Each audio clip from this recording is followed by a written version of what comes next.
Hello everyone, welcome to NTV life. నేను మీ Ramya Chowdary. So male or female కావచ్చు, ప్రతి ఒక్కరికి మేజర్ ప్రాబ్లం హెయిర్ అయిపోయింది. సో ఇప్పుడున్న పొల్యూషన్ వల్ల కావచ్చు, మనం యూస్ చేసే ఆయిల్స్ వల్ల కావచ్చు, హెయిర్ ఫాల్ అనేది ప్రతి ఒక్కరికి అవుతుంది. సో హెయిర్ ఫాల్ కంట్రోల్ అవ్వాలి అంటే ఏం చేయాలి అనేది మనతో షేర్ చేసుకోవడానికి ఈరోజు మనతో స్టూడియోలో ఉన్నారు డెర్మటాలజిస్ట్ సుధావాణి గారు. సో వారితో మాట్లాడి అసలు హెయిర్ ఫాల్ ఎలా కంట్రోల్ చేయాలో తెలుసుకుందాం. Hi madam. హలో అమ్మా. Thank you for coming here.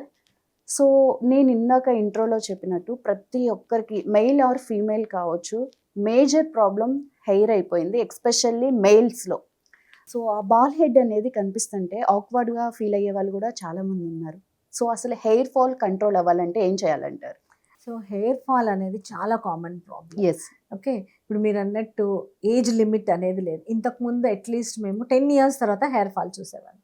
ఇప్పుడు 5-6 year old కిడ్స్ని పట్టుకొచ్చి పేరెంట్స్ మా పాపకు జుట్టు ఊడిపోతుందండి అంటున్నారు.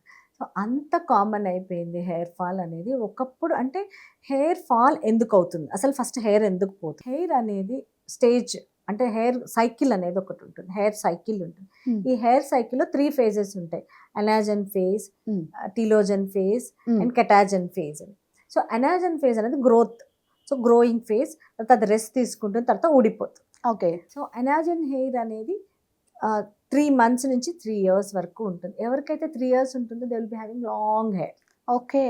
లేదు అంటే షార్ట్ అనాజన్ ఉంటే షార్ట్ హెయిర్ ఊడిపోతుంది. ఎప్పుడైనా సరే for any given point of time hair అనేది ఊడిపోతూ ఉంటుంది. అప్ టు 70 హెయిర్ అనేది ఊడిపోతూ ఉంటుంది. ఈ హెయిర్ ఇంతకన్నా ఎక్కువ పోతే అంటే 100 above ఉంటే దట్ ఈస్ సిగ్నిఫికెంట్. అప్పుడు మనం చూసుకోవాలి. అందుకంటే ఒక్క వెంట్రుక కూడా రాకుండా ఒక రోజు కూడా ఉండదు, రాలకుండా అనేది ఉండదు. ఓకే. సో హెల్దీ హెయిర్ ఉన్న వాళ్ళకి కూడా 1-2 ఫాలో అవుతుంది. 1-2 up to 50 to 60 is normal. Okay, normal తీసుకోవాలి.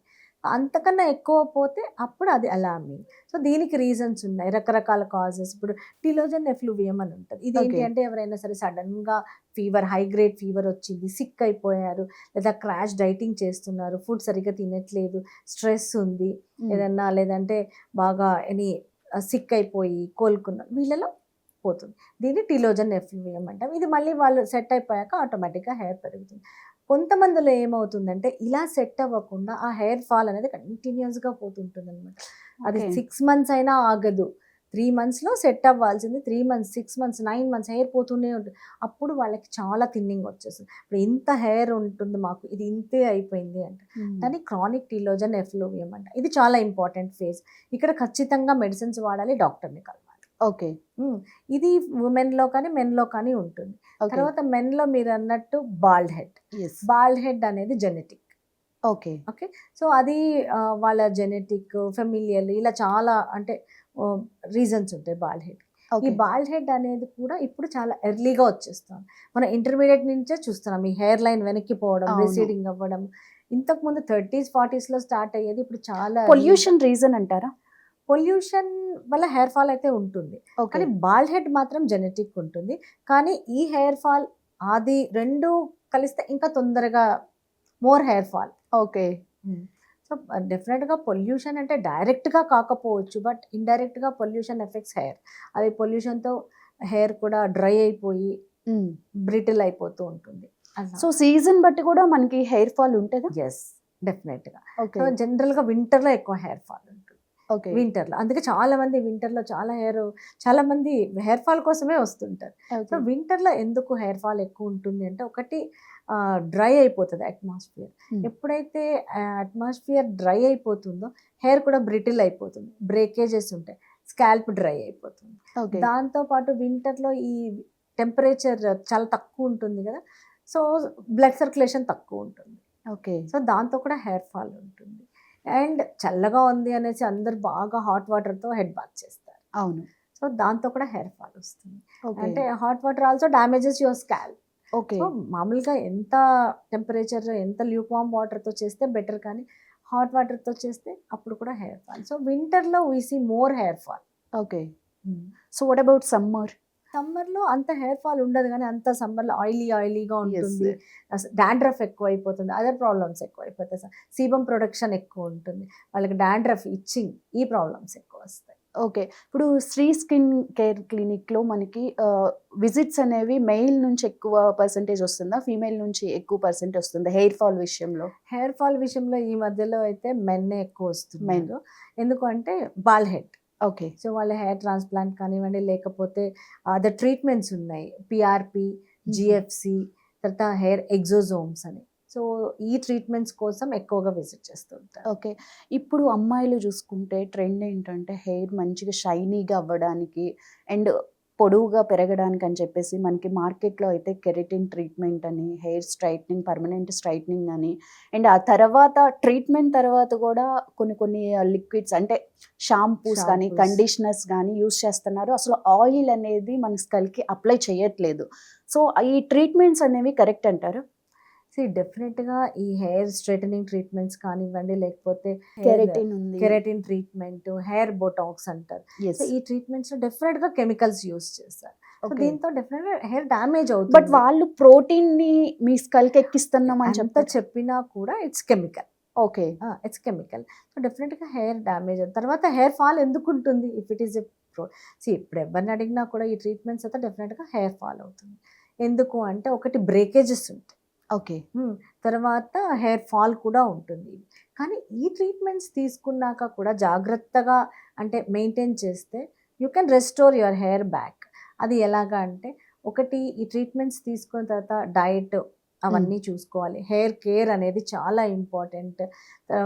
Mask, hair conditioner and good shampoo ఇవన్నీ చాలా అవసరము. సో దాంతో పాటు ఒకవేళ హెయిర్ ఫాల్ ఎక్కువ ఉంది అంటే పీఆర్‌పీ కానీ, జీఎఫ్‌సి కానీ ఇవన్నీ కూడా తీసుకోవచ్చు. బట్ ఏదైనా కూడా ఈ ట్రీట్మెంట్స్‌తో డెఫినెట్‌గా హెయిర్ డ్యామేజ్ అయితే ఉంటుంది. Okay. Over and hair loss కూడా ఉంటుందని చెప్తారు. కానీ మేబీ బ్రేకేజెస్ వల్ల, దానివల్ల లేదు అంటే ఒక్కొక్కసారి రాంగ్ టెక్నిక్స్ వల్ల కూడా they may lose hair. Yes. Over dandruff ఉన్న వాళ్ళకి ఒక డెర్మటాలజిస్ట్‌ని కన్సల్ట్ అయితే ఎలాంటి ట్రీట్మెంట్ ఇస్తారు? ఈ డాండ్రఫ్ అనేది ఇప్పుడు చాలా కామన్ అయిపోయింది. Yes. చిన్న పిల్లల నుంచి అంటే 10, 12 ఇయర్స్ నుంచే dandruff start. So dandruff is a multi factorial thing. అంటే ఒక్కటే కాదు. దీనిలో అన్ని ఫ్యాక్టర్స్ ఉంటాయి. ఒకటి హార్మోనల్ చేంజ్ అయినప్పుడు డాండ్రఫ్ వస్తుంది. తర్వాత పొల్యూషన్ వల్ల కూడా పెరుగుతుంది. ఫంగల్ ఎలిమెంట్ ఉంటుంది. ఓకే. సీబమ్ ప్రొడక్షన్ ఎక్కువ ఉంటుంది. ఇట్లా చాలా కాజెస్ ఉంటాయి. It's multi factor. అందుకని డాండ్రఫ్‌కి అదే చెప్తాం. There is no permanent cure for dandruff. మీరు మెయింటైన్ చేసుకోవాలి అనేసి. ఇప్పుడు ఒక షాంపూ యాంటీ డాండ్రఫ్ షాంపూ ఇస్తాం. వాడతారు. 1 మంత్ వాడతారు. డాండ్రఫ్ తగ్గిపోతుంది. మళ్ళీ మానేస్తే మళ్ళీ వస్తుంది. ఓకే.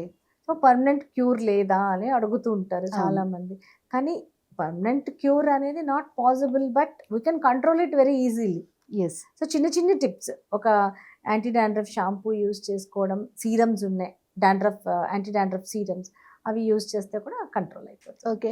ఇప్పుడు మెన్‌లో కూడా బాల్ హెడ్ వల్ల ఇంగా నేను మెయింటైన్ చేయలేను, వీళ్ళు ఎన్ని మెడిసిన్స్ ఇచ్చినా నేను తీసుకోలేను అనుకున్న వాళ్ళు హెయిర్ ట్రాన్స్‌ప్లాంటేషన్‌కి వెళ్దాము అని ఆలోచనలో ఉంటారు. సో హెయిర్ ట్రాన్స్‌ప్లాంటేషన్ అనేది బెస్ట్ మెథడే అంటారా?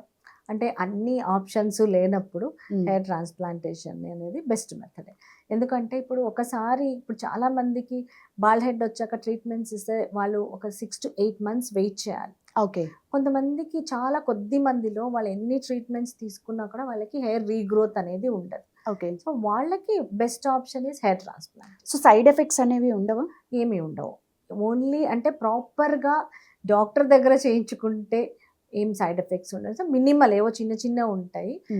కాకపోతే ఏంటి అంటే ప్రాపర్‌గా మీరు ప్రీ ప్రొసీజరల్ వర్కప్ ఉంటుంది. అంటే వాళ్ళ హెల్త్, వాళ్ళ బీపీ ఎంతుంది అన్నీ కూడా ముందు ఇన్వెస్టిగేషన్స్ చాలా ఇంపార్టెంట్. ఓకే. తర్వాత చేసేటప్పుడు కూడా ఏమన్నా ఉంటే కూడా ఏమన్నా వార్నింగ్ సైన్స్ ఉంటే అవి చూసుకోవాలి. చేసిన తర్వాత ప్రొసీజర్ అయిపోయిన తర్వాత ప్రికాషన్స్ ఇవి కనుక కరెక్ట్‌గా ఫాలో అయితే side effects minimum. Okay. So మన ఎన్‌టీవీ వ్యూవర్స్ కోసం న్యాచురల్‌గా అసలు హెయిర్ ఫాల్ అవ్వకుండా ఎలా కంట్రోల్ చేసుకోవాలి అనేది కొన్ని రెమెడీస్ ఏమైనా చెప్తారా? మంచి food, protein Okay. Food is very important. Haemoglobin అనేది చూసుకోవాలి. అది తక్కువ అయిపోతే హెయిర్ ఫాల్ అవుతుంది. తర్వాత అండర్‌లైయింగ్ థైరాయిడ్ ప్రాబ్లమ్ ఉన్నా కూడా హెయిర్ ఫాల్ ఎక్కువ ఉంటుంది. అవన్నీ చెక్ చేసుకోవాలి ఫస్ట్. ఓకే.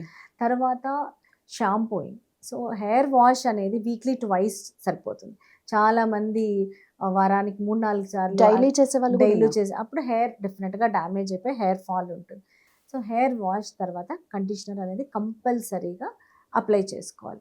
అండ్ హెడ్ బాత్కి ముందు కోకోనట్ ఆయిల్ అప్లై చేసుకోవచ్చు. ఒక 1 అవర్ అట్లా ముందు జెంటిల్ మసాజ్ చేస్తే కూడా అంటే హెయిర్కి కొంచెం protein loss from the hair అనేది మనం మినిమైజ్ చేయొచ్చు హెయిర్ వాష్తో. ఓకే. సో అది ఒకటి ఉంది.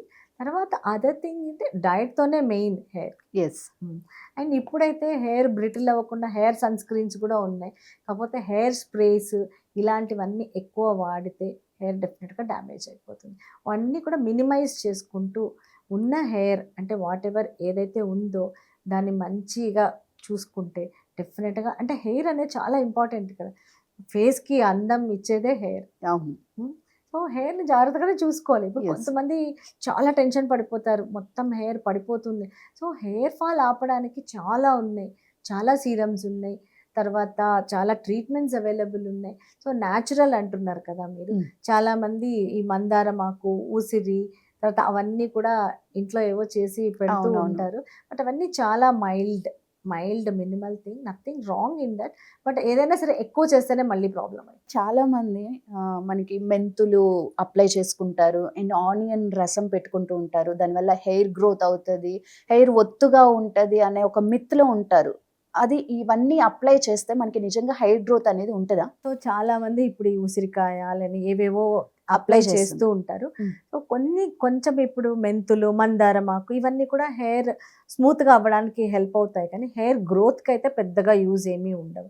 సో డెఫినెట్గా హెయిర్ ఫాల్ ఉంది అంటే డిఫరెంట్ సీరమ్స్ ఉన్నాయి, తర్వాత మనకి ఎగ్జోజోమ్స్ ఉన్నాయి, పిఆర్పి ఉంది. పిఆర్పి ఈజ్ వెరీ న్యాచురల్, అంటే అందరూ ట్రీట్మెంట్ తీసుకోవాలని కాదు, బట్ సీరమ్స్ ఆర్ అవైలబుల్.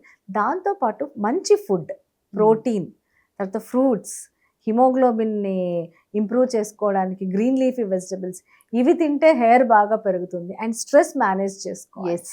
ఈ అప్లికేషన్ కన్నా కూడా ఇవి మంచి ఫుడ్, మంచి లైఫ్ స్టైల్ డెఫినెట్గా హెయిర్ రీగ్రోత్ అనేది డెఫినెట్గా ఉంటుంది. అలా లేనప్పుడు then you can come for the treatments. Yes. Nice. Thank you madam. Thank life స్టైల్లో చిన్న చేంజెస్ చేసుకుంటే మన హెయిర్ ఫాల్ అనేది కంట్రోల్ అవుతుంది.